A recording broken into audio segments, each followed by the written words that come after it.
अस्सलामुअलैकुम व्यूअर्स, आज हम आपको दिखा रहे हैं कि हमारे अब्बू यहाँ पे कुछ DIY कर रहे हैं। हमारा सोफ़ा बिल्कुल बेकार हो रहा था, उसकी पूरी कुशन्स फट रहे थे, तो अब्बू ने उसको रिनोवेट किया है। रिनोवेट किया है। रिनोवेट कहते हैं इसको, क्या कहते हैं, तंजीब। ये देखो, ये मेरा काम है आज का।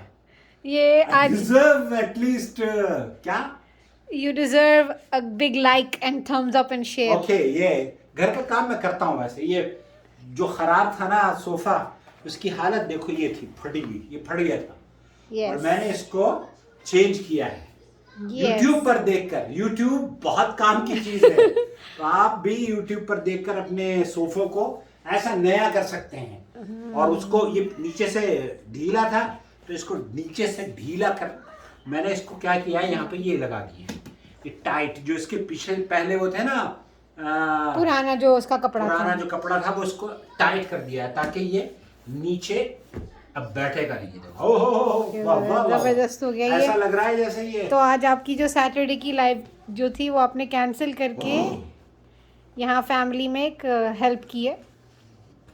Good, thank you you. very much, Jazakallah khair. So cheers. before Eid we have our sofa all new. इंशाल्लाह। Thank you, Jazakallah khair.